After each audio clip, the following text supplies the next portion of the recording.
perdu un bébé l'année dernière. J'en ai pas du tout parlé. Oh, je savais pas. Ouais, je sais. J'en ai parlé vraiment à personne. Pardon.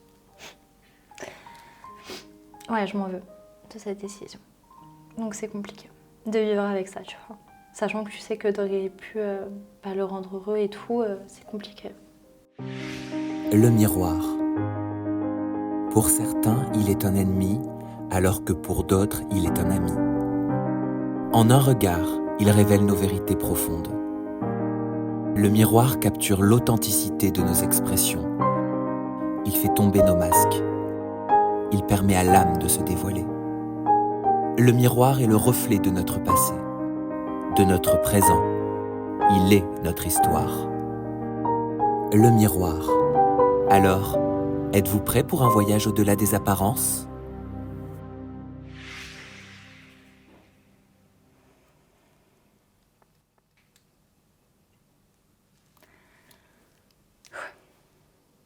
C'est beau. Enfin, c'est beau, le cadre est beau.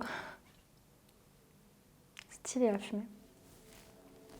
Je suis tellement stressée, mon Dieu. Bonjour Natania. Coucou Sam. Pourquoi tu es stressée? Je sais pas, je suis pas stressée, je suis pas très à l'aise face au miroir et tout, donc ça me stresse un peu.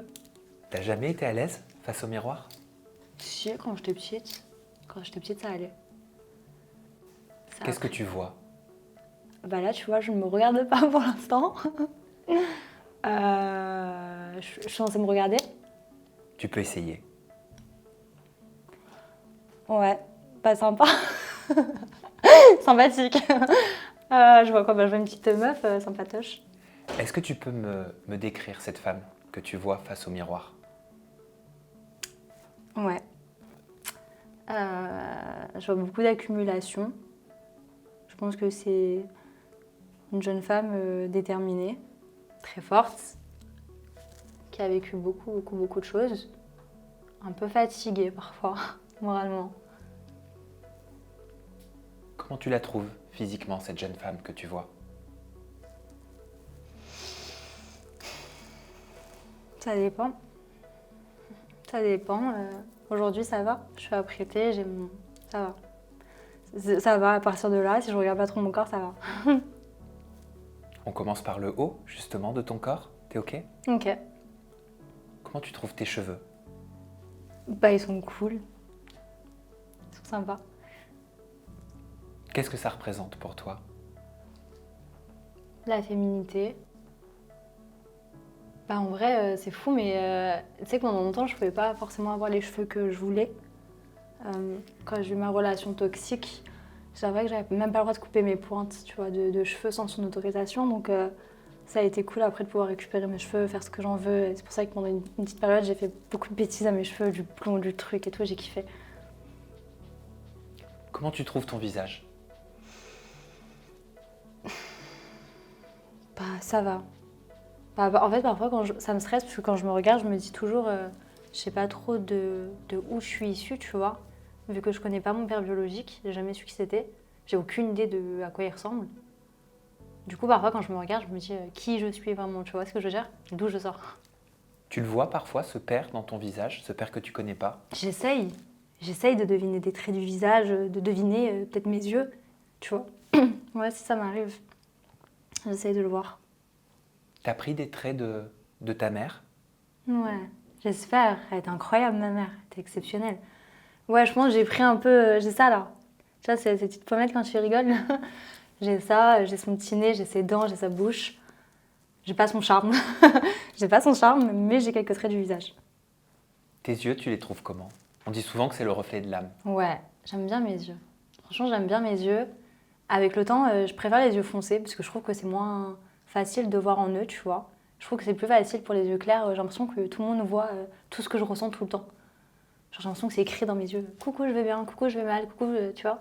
Tout est écrit tout le temps, donc j'aime bien mes yeux. J'aime bien mes yeux. Sauf quand je me sens vulnérable. Pourquoi? Je sais pas, j'ai l'impression que tout le monde peut savoir vraiment que je suis peut-être pas si forte que ça. Et que je suis peut-être très sensible et que parfois un mot, un souvenir peut me vite m'émouvoir et me mettre les larmes aux yeux. Du coup, bah, j'esquive le regard. Ou genre quand quelqu'un il m'intimide et tout, j'aime pas le regarder dans les yeux, je perds vite le contrôle. Mais même toi, je remarque que tu as du mal à te regarder. Ouais. Ouais, j'ai un peu du mal. Ça a été un long périple, les miroirs. Il y a une période où j'avais littéralement caché tous les miroirs de chez moi avec des draps. Pourquoi tu n'aimais pas voir ton reflet? Non. Après mes agressions, non. Je voulais plus voir ce corps. C'était l'enfer. Mais comment tu le voyais ce corps? Comment tu le voyais ce Sale. reflet? Tout le temps sale. Pourquoi sale? Je sais pas. Ce qui m'avait pas appartenu, tu vois. Genre à 15 ans, t'es une jeune femme et tout, tu devrais commencer à te découvrir, à aimer ton corps et tout. Et moi, ça a été la période où justement, j'avais aucune appartenance à mon propre corps. J'étais beaucoup l'objet d'un homme, de ce qu'il voulait en faire, de le frapper, de l'insulter, de l'humilier. Et du coup, j'ai gardé cette l'emprise qu'il avait sur mon corps pendant longtemps. Ça a pris un petit bout de temps. On va en parler de ton corps, mais je te propose de continuer notre scanner. On en était à ton visage. Qu'est-ce que tu penses de ton nez? Il est mignon, je suis contente. En plus, je sais pas si tu vois, mais j'ai 2 narines qui sont différentes. C'est-à-dire? J'ai une narine plus petite que l'autre. Mais ça va, je ronfle pas. C'est le côté positif. Je le trouve mignon. Il est attachant, ce petit nez avec ses petites narines difformes. Il est cute. Et tu as retiré tes injections. Ouais, j'ai enlevé mes injections aux lèvres. Quelle bonne idée. Comment tu les trouves, ces lèvres, aujourd'hui? J'aime trop, je suis trop contente. C'est cute. Quand je regarde et tout, je me dis, bah là, c'est le petit sourire de la Nat que je connais. Je vois mes dents, je vois mon vrai sourire, je vois une vraie femme qui se cache pas derrière de l'acide hyaluronique en pensant que ça allait changer quelque chose à l'intérieur, tu vois. Tu as souvent pourtant essayé par le passé de te cacher avec cet acide hyaluronique, en tout cas de cacher un complexe Oui, que tu avais, qui est une asymétrie oui, labiale. Oui. Aujourd'hui, comment tu la vis, cette asymétrie? je l'aime. Je te jure. J'aurais jamais pensé dire ça. Mais en fait, elle fait partie de moi et de mon parcours, tu vois ce que je veux dire? C'est-à-dire que même quand je suis petite et que je le vois pas, je me dis, bah écoute, c'est arrivé et ça fait partie de mon histoire, comme d'autres choses que j'aimais pas forcément sur mon corps et que je pensais enlever et que maintenant je garde par souvenir. Beaucoup ont voulu se servir de cette asymétrie pour te toucher, pour te blesser, pour te faire mal, pour te diminuer. Est-ce que ça a marché, fut un temps? Oui, oui, ça m'avait beaucoup touchée. Mais en fait, j'ai pas beaucoup confiance en moi.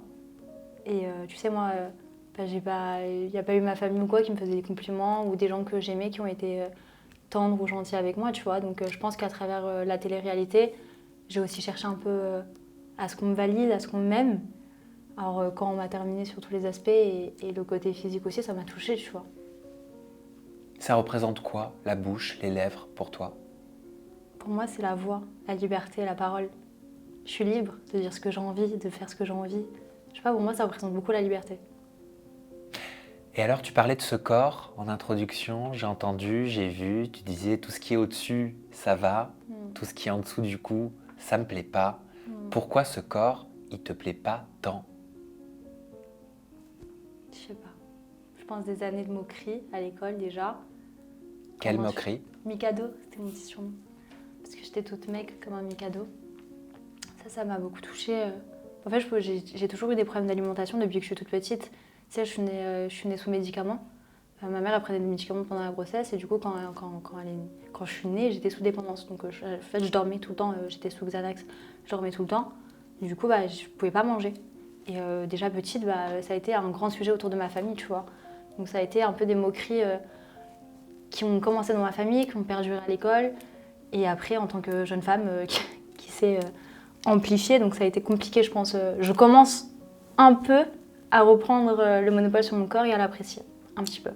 Ça fait plus mal les moqueries au sein de la famille ou au sein de l'école? La famille, c'est mon plus gros, c'est mon talon d'Achille. Qu'est-ce qu'elle te disait, cette famille? Tu sais, moi, j'ai eu beaucoup de moqueries, même par rapport à mon père et tout. Genre, c'est un peu la blague à faire, c'était...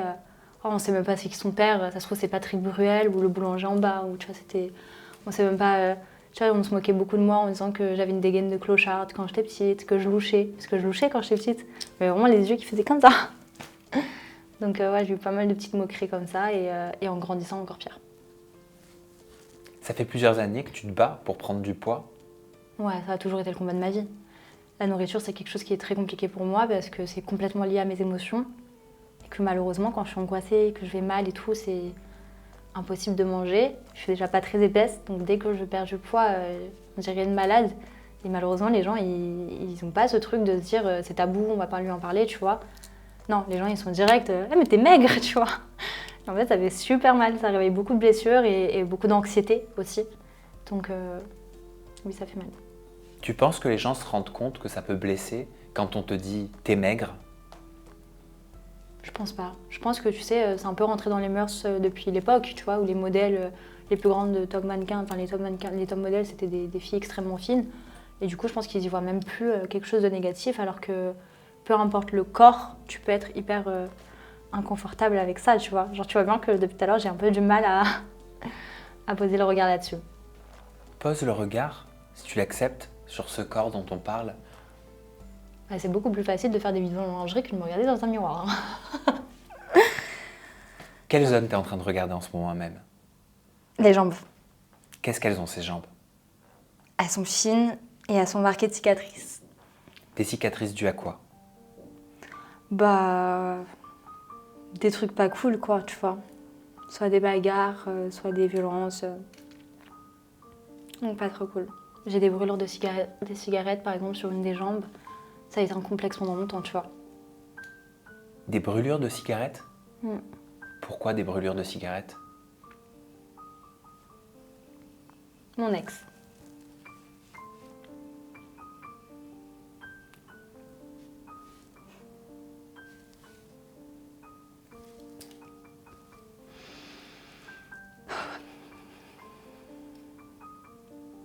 Qu'est-ce qu'il faisait avec ces cigarettes?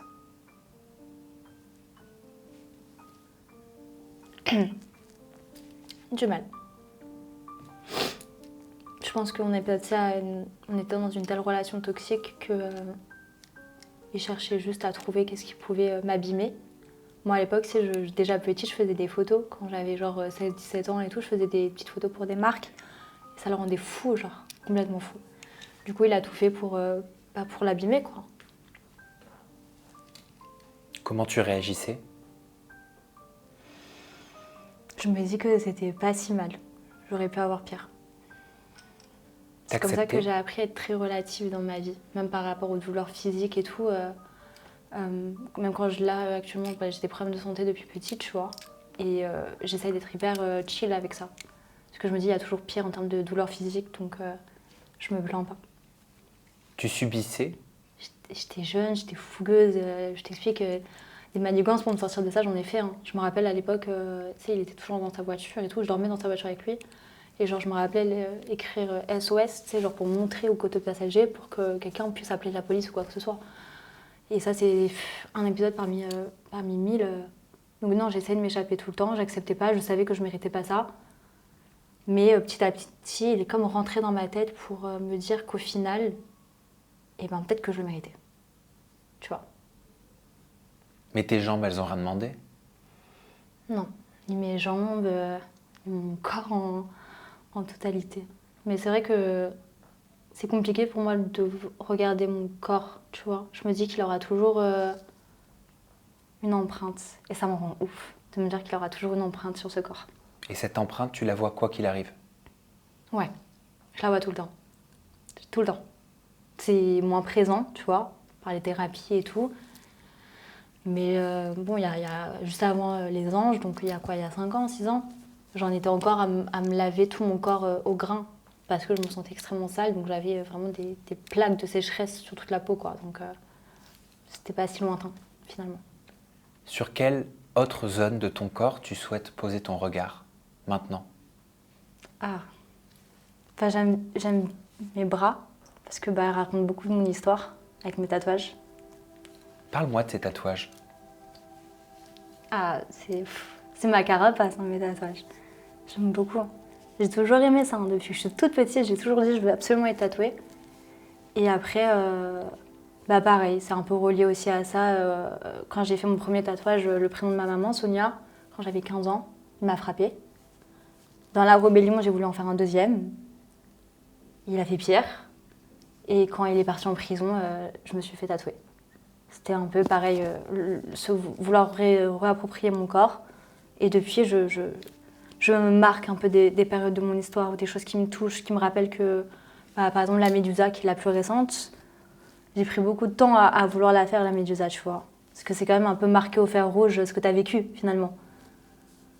Mais elle me rend très forte depuis que je l'ai. Il y a une signification à cette Médusa? Ouais.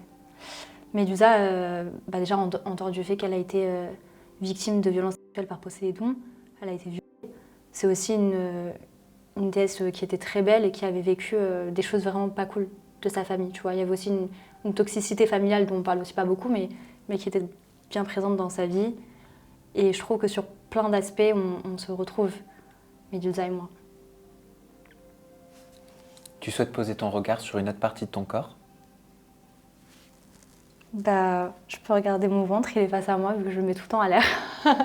Donc ça veut dire que tu l'aimes bien, ce ventre? Ouais, mon ventre, je l'aime bien. Je l'aime bien. Après, j'ai vécu beaucoup de choses ces derniers temps, mais je l'aime bien. Déjà, il y a la cicatrice avec ma maman qui est mon nombril. Donc, c'est le plus beau lien que j'ai avec ma maman. Non, ouais, j'aime bien ce ventre. Il a une histoire. Ça change, mais il a une histoire. Il a quelle histoire, ce ventre? Bah, moi, pour moi, c'est un peu le ventre, c'est un peu le nœud de toutes les émotions, tu sais. Genre, quand t'es amoureuse, t'as des trucs au ventre. Quand t'es angoissée, t'as mal au ventre. Tu vois, t'as plein de trucs et je ressens tellement de trucs dans mon ventre. J'étais souvent angoissée. Je suis quelqu'un de très angoissé. J'angoisse beaucoup. De tout. C'est ton deuxième cerveau? Ouais, complètement. Bah ouais, d'ailleurs, c'est ce que je te disais avec la nourriture tout à l'heure, tu vois. Ça rejoint un peu ce côté-là. Tout le monde qui essaie de me forcer à manger, à prendre du poids et tout. Et tu peux pas expliquer ça à quelqu'un que quand t'es angoissée, que t'as le ventre noué, bah tu peux rien avaler, quoi. Et ce ventre qui t'a relié à ta maman par le cordon ombilical, tu me parles d'une cicatrice. Elle est due à quoi, cette cicatrice? Bah, la cicatrice, c'est ça, c'est le fait de couper le lien. Même si pour moi, bah, au final, c'est le truc qui fait qu'on me sépare de ma maman, c'est un peu le truc qui me rapproche le plus d'elle, tu vois, finalement. Parce que c'est... Je me dis qu'à cet endroit précis, nous étions liés. Et vu que j'aurais plus jamais la chance de pouvoir sentir ses bras ou sa tête ou ses mains sur moi, bah, j'ai toujours ce petit nombril tous les jours, du coup, pour me rappeler qu'elle sera toujours là, tu vois. T'as pu en profiter jusqu'à tes quel âge de ta maman? Mes 2 ans. T'as des souvenirs? Non, je me rappelle rien. Rien du tout. Cette maman dont tu te souviens pas, elle te manque malgré tout? Tous les jours. Encore plus maintenant que je deviens une femme. Ouais. En fait, je pensais que, tu sais, en grandissant, ça allait se calmer. Parce que je me dis, bah après, t'as ta vie, tu rencontres quelqu'un et tu combles, entre guillemets, un manque, même s'il ne pourra jamais être comblé, tu vois. Et en fait, c'est tout l'inverse. Plus je grandis et plus je me dis, mais elle me manque tellement. Vraiment. Tu lui parles? Ouais. J'étais au cimetière il n'y a pas très longtemps, il y a une semaine. Je lui parle même en dehors, hein, parfois quand je craque et tout, je lui écris dans un carnet. J'écris des lettres pour elle et tout. Mais bon, c'est frustrant d'un côté parce que c'est libérateur qu'un temps, tu vois. C'est un peu comme donner de l'eau à quelqu'un qui a faim, genre. Ça me comble pas. Ça me comblera jamais, en fait, il faut acter ça. Mais combien de temps ça prend d'acter que tu reverras jamais ta maman, que tu connaîtras jamais ton papa et que tu n'auras jamais vraiment cet amour inconditionnel qu'un enfant devrait avoir, tu vois, pour grandir dans les meilleures conditions. Et toi, c'est une envie de devenir maman? Ouais, de fou. Ouais, j'ai envie, je rêve de ça. J'angoisse. Hein. T'as déjà failli l'être? Ouais. C'est vrai? J'ai perdu un bébé l'année dernière. J'en ai pas du tout parlé. Oh, je savais pas. Ouais, je sais. J'en ai parlé vraiment à personne. Donc oui. Enfin, à part mon entourage, mais... Comment tu l'as vécu? Mal. Très mal. Très mal. Ça a été compliqué de réapprécier mon corps encore après ça. Parce que pour moi, le fait d'avoir été enceinte, ça a été la révélation de ma vie. Hein. Je te jure, j'ai ressenti un truc que je pensais jamais de ma vie ressentir. C'était comme si toute ma vie, j'avais attendu un truc sans vraiment savoir c'était quoi le truc. Et du moment où j'ai ressenti ça dans mon ventre, j'ai dit putain, c'est ça qui me manquait. Genre là, je me sens vraiment comblée, tu vois. Tu l'as appris comment que tu étais enceinte? Je l'ai appris pas longtemps avant mon anniversaire. J'avais un petit retard de règles, je me suis dit on va vérifier ça. En me disant c'est pas possible. Je sais pas pourquoi, je voulais pas, enfin, pour moi c'était pas possible. Et voilà. Et j'étais enceinte du coup de 2 semaines. Je peux me permettre de te demander pourquoi la grossesse, elle n'a pas pu aller à son terme? Je souffre de hypermérèse gravidique. En gros, c'est une maladie de grossesse qui veut dire en gros que ton placenta il demande beaucoup plus de fer et de plein de vitamines. Et ça rend la grossesse insupportable. En fait, tu vomis peut-être, je sais pas, 50, 100 fois par jour. Donc j'étais tout le temps, je devais absolument aller tout le temps à l'hôpital parce que j'avais plus de vitamines, que je tournais la tête, je pouvais plus m'hydrater sans vomir. C'est la période où il y a 2 ans où j'étais très malade, que j'avais perdu beaucoup de poids, que j'avais dit sur les réseaux que j'avais un petit problème de santé. Voilà. Passé 3 mois, donc je suis quand même restée presque 3 mois dans cet état-là. Et vers la fin, c'était juste plus possible. Et j'ai pris la décision d'arrêter la grossesse parce que je n'aurais pas pu supporter comme ça 9 mois. Tu te souviens comment tu as pris cette décision? Oui, à contre-cœur. À contre-cœur, sous les conseils des gens autour de moi, des médecins, et de me dire que ça devait être un signe et que je devais peut-être pas vivre ça maintenant. Voilà. Mais c'est vrai que ça a été aussi bien une révélation, puisque du coup je sais maintenant que je veux absolument être maman. Et de l'autre, ça a laissé un grand vide. Oui, j'ai l'impression que tu y penses quotidiennement. Ouais, je pense que c'est un truc. Je me suis fait tatouer aussi un petit truc pour cet événement de ma vie, un petit ange.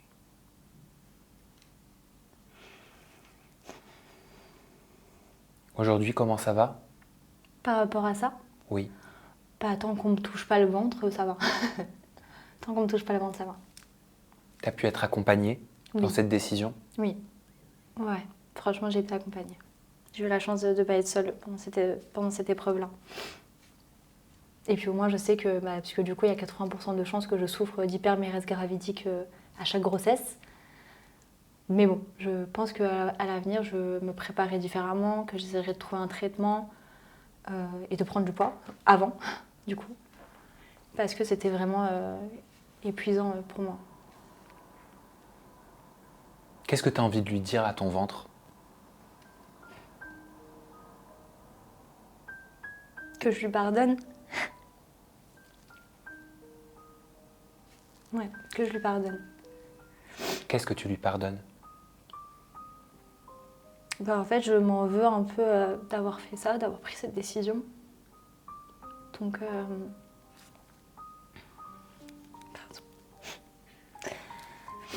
ouais, je m'en veux de cette décision. Donc c'est compliqué de vivre avec ça, tu vois.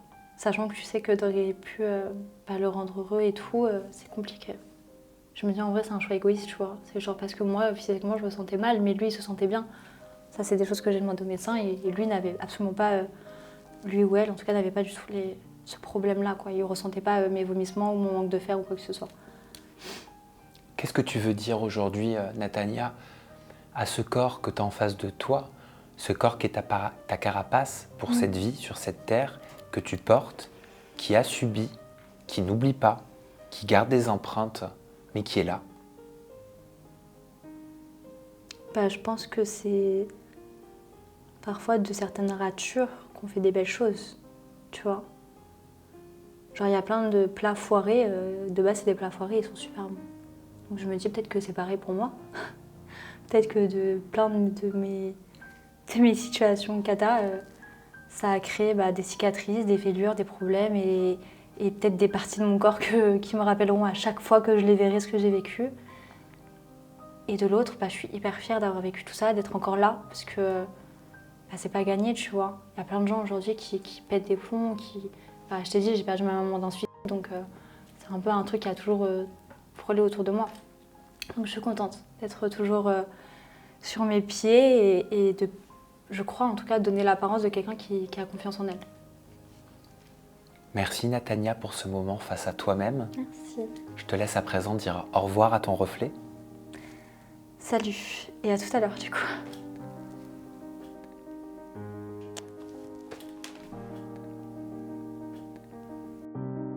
Le miroir.